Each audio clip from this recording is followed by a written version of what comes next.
Hello again, and welcome to Winning with the Wrangler at Dick Powell's Leadership Corner, brought to you by Earth, Wind, Fire, Water Training and Development, where our passion is building leaders of today and tomorrow.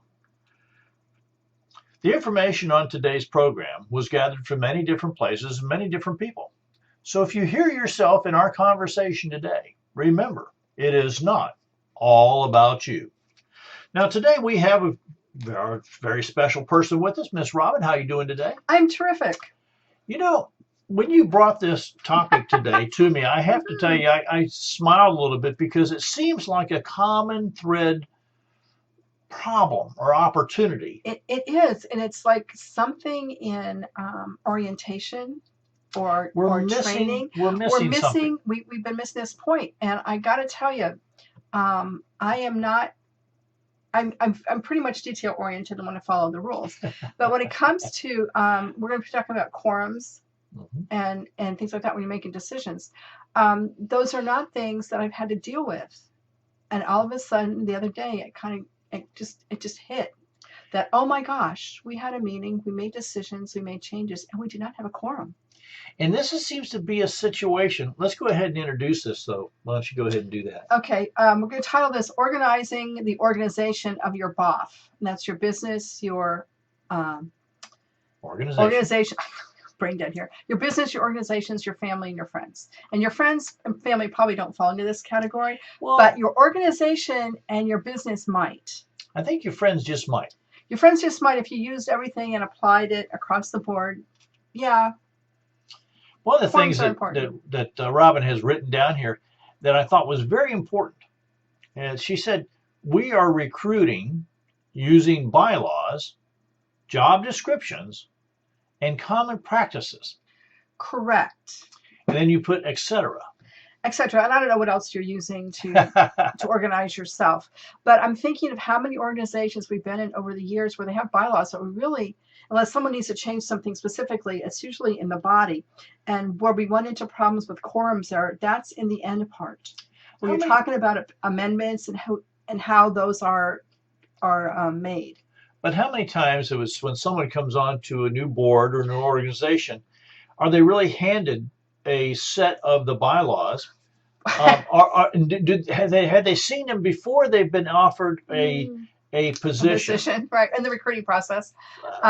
I guess that's what's really bothered me. And I think because we've been restating that for the whole time we've been on the air. Every time it comes up, when you're recruiting for a job, you need to refer to the bylaws because they'll give you some information, and then you need to look at the job descriptions, and then you need to look at a common practice. Now let's go back to bylaws and say bylaws are written in concrete. They are not intended to be changed very often. Think of our Constitution. 242 years, and we're talking about the 25th Amendment, and started with 10. Right. Okay, they don't get changed often. Okay, that's the rule, so everybody can learn those and live by them. You do forget the quorum part. But here's the thing: is I have to tell you, I've been a member of many different groups, and this last group that I've walked away from. I walked away because the bylaws, first of all, I had to research and find them for myself. Yeah, not common knowledge. Second of all, I was recruited in a less than honest way. And by that I mean there was another agenda. There was no bylaws given, no job description given. There was didn't tell me how much time was going to need to be invested. Or a financial investment to take and be on the board. And so when I started doing the research and finding out about those things, I said, no, thank you. And they didn't understand that. So let's discuss why it's so important that if you're going to accept a position, that you really know those things. It's important because you're going to, if you were Dick or I, you would get yourself in trouble at the first meeting because you would ask some question that was in the bylaws, or you make a suggestion that was completely outside the bylaws and wasn't part of them. Part of this also needs to have, I like mission statements. Right. Okay, what is our real purpose here? And let's go back to our purpose. And to follow the bylaws makes everyone play the game by the same rules.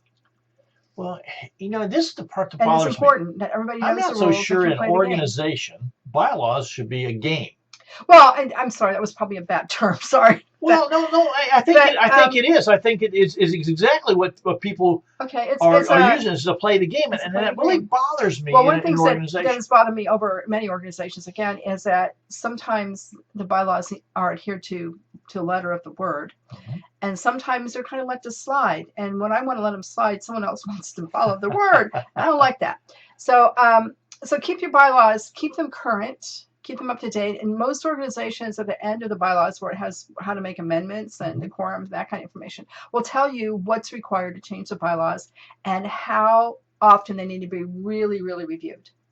Okay. And 5 years seems to be a common number. Now, if they weren't done well 3 years ago, you might want to redo them again. Okay, but keep them up to date. Pay attention to them. Remember, they're not intended to be constantly changed. And the rules to change them should not say you could do it every month at your monthly meeting.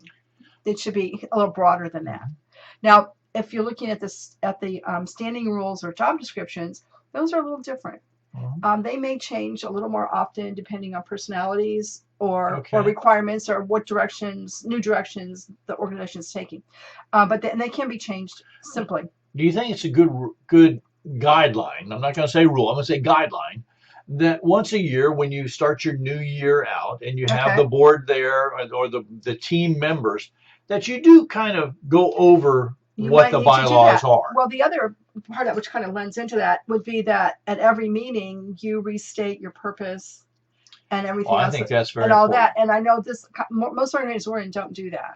I think that's very important. It kind of goes, I'm going to do that. We did it last month, and gets swept away. But after a while, you forget what direction you're supposed to be headed, and you kind of lose your path. And all decisions should be passed through that idea of what our vision and mission are. Right, and that's the whole 2 others half-hour presentations, trust me. Okay, so now what we're specifically looking here is what happens when we forget to really read our rules, and suddenly we find that through time we have not paid attention to some of the basic rules we started with. Okay, my main thing this week is about the quorum and what happens in a lot of what is happening in many, many organizations that we're involved in. They're shrinking. They started out with a people and a board of directors or whatever that you're calling that. Team members, whatever. Okay, whatever that is called, of maybe 8, 10, 12 people. Okay, so what happens over time when we haven't been able to fill all those positions is we've removed them. So my one organization, I'm not sure how many they had to begin with, but it had to be at least 15. Is now down to 6. Wow, that's quite a chop. It is a big chop, and it's happened over about 30 years. So it wasn't a fast chop. Okay, so it didn't happen overnight. But it did happen, and we're having trouble because some positions are elected and some are appointed. Okay. So where it looks like we have a pretty good team because we have 8 or 10 people, we really only have 6. And if they don't show up for something, you're screwed. So I mean, our bylaws at this point, we have 6 elected positions. Says 5 people have to be there. Well, 2 weren't there. So who makes the hey, we don't have a quorum? Is that the leader or that was a step missed, which we couldn't have fixed that day. But who should make sure they're looking at that? According to our bylaws, that's the parliamentarian's responsibility. Okay. But the meeting we were at, frequently the parliamentarian is not chosen. It depends on the size of your organization. Okay. Frequently, one of the top leaders will hold that position. And if they're really familiar with parliamentary order, that is perfect. If they are not, they just think they know, then they forgot to do the due diligence part, which was, do we have a quorum? Let me go back a little bit. All right. Parliamentary procedures. Parliamentary order. Where do I find that? Robert's Rules? Robert's Rules is probably a free download. Now, Robert's Rules has been around for like a long time, right? Millennia, I don't know. And I've noticed that they did update it here 2 years ago. Did they? They did. What was the major change? Do you remember? I don't remember what it was, but it was like one of the articles on how to do. I think because they put in, you were able to take and do video conferencing. Oh, yes. I believe that's when they added that. I was on an organization where someone was emphatic that we could not have conference calls because it wasn't in the bylaws. Yeah, I'm pretty sure that was the one thing they added. So that would be a good thing to check any organization. Right. Can you do conference calls or teleconferencing or things like that? Because that is huge. And what Robin's really bringing up here is this is information that's like free and out there, and it's not like it's a hidden or it's a secret. It's not, and it's one of those things that people either understand it and know how to apply it correctly. I do. Um, in most cases, I've learned, or they do it sort of haphazardly, Yeah. which means that's how things like we're talking about now get left out. And this is the part that really is where Rob and I are bringing up to you, the leaders. It's kind of our duty, and it's one of our job things to make sure things are run correctly for everyone. For everyone. And So that's where this really starts to fall apart. If we don't have a quorum and we have just a couple of people making the decisions instead of the whole group. Exactly. And that's what it turns into, by the way. And sometimes I'm the big dictator, just so you know. It does flop around. But I think you need to be aware. So being aware of how things should work is really, really important. And so that's why this quorum thing comes up. Over and over, Robin and I have been involved in different organizations where not everybody shows up, and we try our best to get them on the phone or something else to get their opinion, or so we can add them to the quorum. So many times that just doesn't happen. No. And here's what. Well, some of that I'm going to say goes back to recruitment, but that's it does, and that's where I was headed. Oh, good. We're on the same page. I was headed right back to the original time they were recruited, and were they told exactly what the commitment was going to be? Or in some instances, you're told, this is what we expect, but this is what it says, but this is what we expect. And that's a bad place. It's not written down. It can change. Leaders, one of our big things we're to do is to build more leaders. Build leaders. And if we continually to take and recruit just because they can fog a mirror and sit in a chair, or their name on a piece of paper and they never show up and they're never involved, well, you know what? We have done a disservice to our organization and a disservice to everyone around the table. And part of this is also that there needs to be some kind of training or some kind of meeting education of the minds for the whole new board.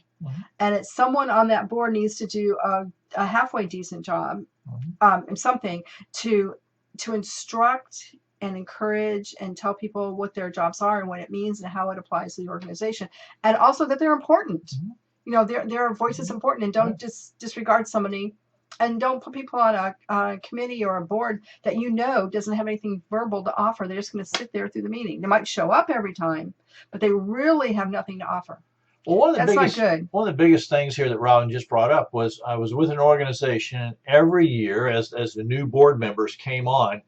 We had an instruction time for all board members, whether they had been there before, the year before, it didn't matter. It didn't matter. Everybody went through another educational system. So everyone kind of knew what everyone else was responsible for. And it made an easy transition when sometimes people left one position and went to another one. That's always interesting, isn't it? But because it happened every year. It was common. It was the norm. It was the norm. The other thing about that, remember, is there's a lot of benefit in having the retiring members and the new members and the continuing members all meet together and have conversations and build relationships, because might have somebody to go back to and check on something later. That's important, but it's very, very, very as important, if not more so, to have just the board that's active that year meet together and share a meal or snacks or whatever, coffee and a donut, who cares? But share something and get to know each other better and have all that as part of it. And then just go back and talk about, after you're comfortable with each other, and then talk about maybe some training opportunities or some learning or what you need to know, or, carryover projects, that kind of thing. Just so that you know where you are, you're not out in left field somewhere. I just think it's so important that when you have this continuum that's part of the situation. The one group that I was telling you about that did this every year, it was actually in their bylaws that this would happen. That's why it had to happen. Okay. If it wasn't there, it may not have happened. And I'm going to tell you, sometimes you would say, oh gosh, we did this last year. But every time we did it, it was amazing how even the people who'd been around for a while learned something new. Right. And at this point, we need to interject that we have been involved in lots of organizations where you are allowed and frequently encouraged to follow yourself for another term in the same position. Yeah. If you have a lot of that going on, you have trouble, because nothing's going to change, nothing's going to improve, and you cannot keep doing something the same way all the time. There has to be change. Yeah. It's just really It's important. The reason this becomes so important is what we've seen is we're seeing organizations shrinking. And they're shrinking because I believe in my heart that the people that they're bringing on the board, that we're bringing in, are not told all the truth about how much time it's going to take or the investment it's going to take, the whole piece. And all of a sudden, the person finds himself on a board going, oh my goodness, I didn't know I was going to have to do that. Oh my goodness. That much. What am I? Oh, I can't afford that. Oh my goodness, that's a lot of time to put in there. This. And again, these may be questions we should write down that people ask before they take. Oh man. A position. How much my time commitment? Because I'm either busy or that old thing about if you want something done right, find the busiest person you know to do it. Yeah, I'm not good That's on that. That's not always good. And I'm meeting more and more people because we're all aging that are saying, I'm only going to do one thing. I'm not going to do this whole big job because I'm too old, and someone else needs to come along and fill I keep the going spot. back to the time when I was a Cub Master. Oh and, yeah, and the people that the person I followed said, we can't get anyone to volunteer. And so I made up a list of what needed to be done, and I just really walked out in the audience and said to each person, can you do this one thing? Here's the date, and then I would fill them in on the time commitment and all the different parts and pieces. But it's one thing. And they were willing to do one thing really well. I'll tell you what, we had a wonderful Cub Scout pack. We did. And we just had a lot of people. It took a couple of years, but we had a good bunch of great parents and leaders. I didn't have to do everything by myself. And this is the same way in any organization. Right, but this is the other thing we've been preaching, I guess, is that when you find someone new, have them come in and do one job. Mm-hmm. If they can do it, great, move them up the ladder. If they can't do it, say thank you very much, and don't ask them to do anything again. And that's good to know who you can count on and who you can't, unless you're that dictator leader who wants to do everything themselves, and then they want people who won't do the job. So pay attention in an organization you're thinking of joining about who's really doing the work and what your work might be, and make sure you have the right frame of information on all that. Robin brought up a subject that really hurts. Which one? It's this dictator piece where, and instead of that word, just let's say a leader that's unable to let people help.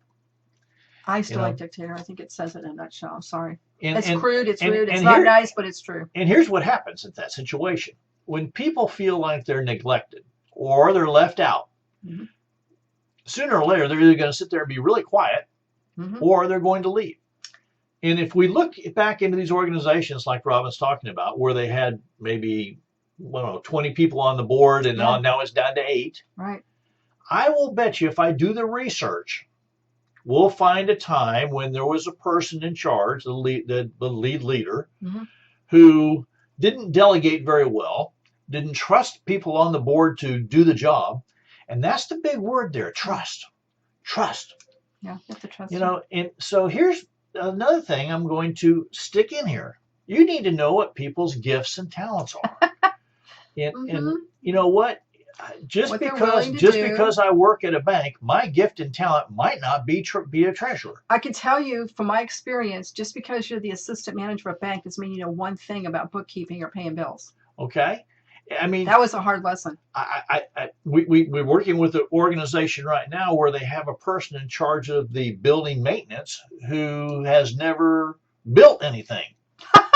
So that's just saying. No clue. Now there's a bigger problem. Well, not only that, but in this particular organization, that has been the track record. And so they're making decisions on things they have no clue, and they're the kind of leader who is not going out and finding people who know the right answers. Right. You see, so that's why Robin and I brought this up. This thing of the less positions, that were elected, the shrinking of the organizations, I truly believe it's because we as leaders are not doing our jobs of educating those out there ready to be on the board. I find people all the time say, I'd like to be a part of that, but I don't want to be working for them. And I went, wait a minute, this is a volunteer organization. You're not working for them. And they said, well, they're in charge, and so I don't want to be there. I said, well, but you're really good at this. Well, no, you don't understand. I don't want to take orders from them. Right. You see how this all starts to really nail down this piece of education. I hate to say it, but it just really keeps coming back to that. Yeah, it's all about the recruitment, the training, the Yeah. ongoing training, the orientations, all of that goes into effect. So now we're back to our sketchy outline here. Whose job is it? And is that something that we frequently forget, to track who is showing up for meetings? Metrics. Yeah, metrics, and that's not a word people really understand. And I'm thinking, someone told me about having a spreadsheet that was stuff on. I go, wow, I hadn't thought about doing that, but that's simple. I understand those programs, but to keep track of over time, because a lot of these organizations actually have what they call histories. And if you go back and looked at previous histories, you'll find how many things have changed that you didn't even think about.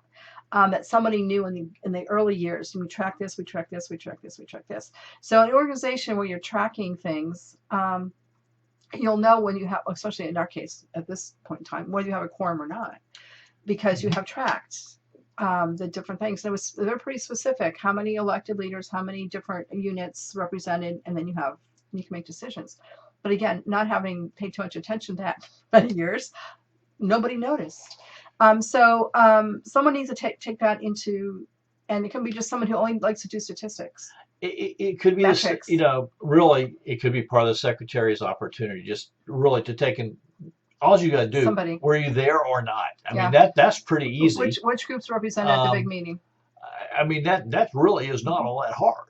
And then you can go back and say, gee, I see your group has not been, what can we do for you? What are we missing? Mm-hmm. How can we help? All of those things, but you at least know who to talk to and who to thank for showing up, and things like that. But you have to know who was there. You have to keep those records. This is an awful way to take and tell you this, but I just worked with a group who just folded. Mm-hmm. And they folded because they had been around for about 18 years. And during the last 2 years, there was a leader who did not delegate, who did not keep metrics, and did not keep the budget, and spent money without asking, and really violated all the different parts and pieces. Yeah. But the board members did not hold them accountable. So they weren't paying attention at the same time to their own rules and why they had those things in place. So at the end of the year, they asked me to come in and look at things, and I looked at the budget, I looked at the treasury, I looked at all the different parts and pieces, and I found that there was only one person who had done anything all year long, and I asked why. And I asked these people on the board, not in the board meeting. I interviewed them outside the board meeting. Yeah. And found out, quite frankly, they had been made to feel over the 2 years worthless and useless, and it was a volunteer organization, so I don't have to be there. That's right. I can volunteer. Volunteer. Someone told me this years ago. Yeah. Volunteers vote with their feet. Vote with their feet. If they're not coming to meetings, not doing their job, you probably need to look up, and say who's in charge and why is this happening now, and what can we do to turn it around. So and the sooner you look at it and turn it around, the better off you're going to be. That's what happened. The original organizers called me in, and we had a meeting, and I sat with the original organizers and said, yes, you can rebuild this, but you're going to need to start from scratch once again.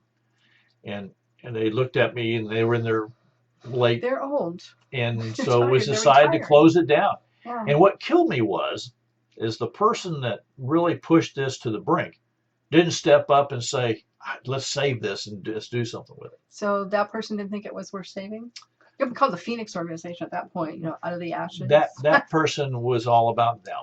Oh, see. And that was the unfortunate part. And that's so when we don't look at our bylaws, when we don't adhere to them, what happens is there will be a time when someone comes in and does exactly that. And we're seeing it at churches. We're seeing it in nonprofit organizations. I've even seen it in for-profit organizations. And we've been seeing it for years. It's just that we weren't necessarily noticing. You're not paying attention. I don't think that I was quite tuned into it until this last big fiasco. And how many times have we been part of an organization on entry level and didn't know all this upheaval was going on or not going on, and the upper levels you don't necessarily know those things. Well, I'm not so sure you or you want to or need to know it, but I think you do need to take and have some things. You need to know what the bylaws are. Mm-hmm. You need to know who's in charge of what, when, where, how. what the organizational chart looks like. Right. And you need to know what the budget is, and you need to know how you're financially secure. Right. Okay. Even for nonprofits. Okay. When I go to a church and I ask for an organizational chart, it's very simple. But I have to tell you, very few are willing to give me that. So I know what's going on. And does that mean in a congregation they really don't have a clue what's going on either? it really means that, Whoa. and that's And, why sometimes I'm really happy being stupid. when the congregation starts to fail, and Yeah. the leaders that are around the leader all of a sudden start saying, "Hey, we're shrinking. What's going on?" Well, the people in the pews or the people in the organization, if they don't get good information, they make up their own stories, ladies and gentlemen. And leaders, when people make up their own stories and they're told, they become real. They're real. We have used that to our benefit a couple of times, as a matter of fact. They're hard to combat. Start the story. They're hard to combat. Yeah, I heard. So and beware of that. Okay, now back to what happens when we found out we haven't been following our rules. Yeah. And at that point, maybe there's not a very good way to follow the rules, or we can't meet because the rules were beyond the rules. What do we do then? Well, in my experience, you relax the rules or suspend the rules, and then take a couple of months and relook at the rules, and whatever is in place to get those passed, get them done. But take care of it. You got to update your rules. Amen. It's really important, ladies and gentlemen. This is something that we're seeing over and over. And I will bet you, if you're a leader out there, you will say to yourself, "Wow, I wonder if this," and boy, I better look at that. Look and see what the metrics are. Metrics are simple. How many people are showing up to a meeting? How many are showing up to an opportunity? Right. You know, if your church is having a big whoop-de-doo and they're inviting people in, they're paying some people to be on stage and play music or whatever, how many people are there? How is that being funded? You see, rate of investment, rate of return is in everything you do. I don't care whether it's you're buying your honey a box of candy, rate of investment, rate of return, or what it is. That's life. But if we don't have the metrics, we don't know how many people showed up, we don't know how much money came in, we don't know how much money went out, sooner or later, the house of cards will fall. Will implode, yeah. Not that I haven't used a couple of times when we've been beyond the bylaws them to work for me, but that's just, it happens, and it happened for a good reason in good ways, but not always. So keep track. Pay attention. Review frequently.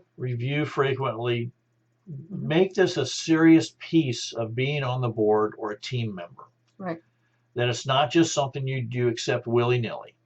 One person I interviewed lately said they had just gone onto a board of directors, and I said, "Well, why?" You know, and here's the reason. Why? Here's the reason they gave me. Well, it looks really good on my resume. Yeah, I said, I went to the people who asked them to be on the board. I said, "This isn't the person you need. They're doing it to take and put it on their resume, not to build your organization or be a part." And they looked at me really funny. But leaders, I tell you what, this is an important piece of picking, choosing, inviting the right person at the right time for the right reason for your organization. I see we're running out of time, Miss Rob. You got anything you want to add real quick? Nope. Pay attention. All right. On behalf of myself, Dick Powell, and Robin Powell, and the whole Leadership Corner team, we want to say thank you for being a part of today's program. Our hope is that you've received a nugget of wisdom and guidance that will help you become a better leader. Now, if you have any questions or comments on today's program, don't hesitate. Give us a phone call, 727-422-1833, 727-422-1833. Send me an email, dick@ewfw.org. Go to the website, www.ewfw.org. And you know what? If you want to make sure this program keeps on going, take and contact us. Every little bit helps. Now, when you know that you are ready for Robin or I to come and do a seminar on leadership and accountability at your location, you bet. Just get a hold of us. We'll get you on the docket. And remember, we fill up pretty quick every year, so you want to get on that calendar very quickly. Now, I see we got 10 seconds left, so here it is. Until next time, this is DW the Wrangler saying, ride hard, ride fast.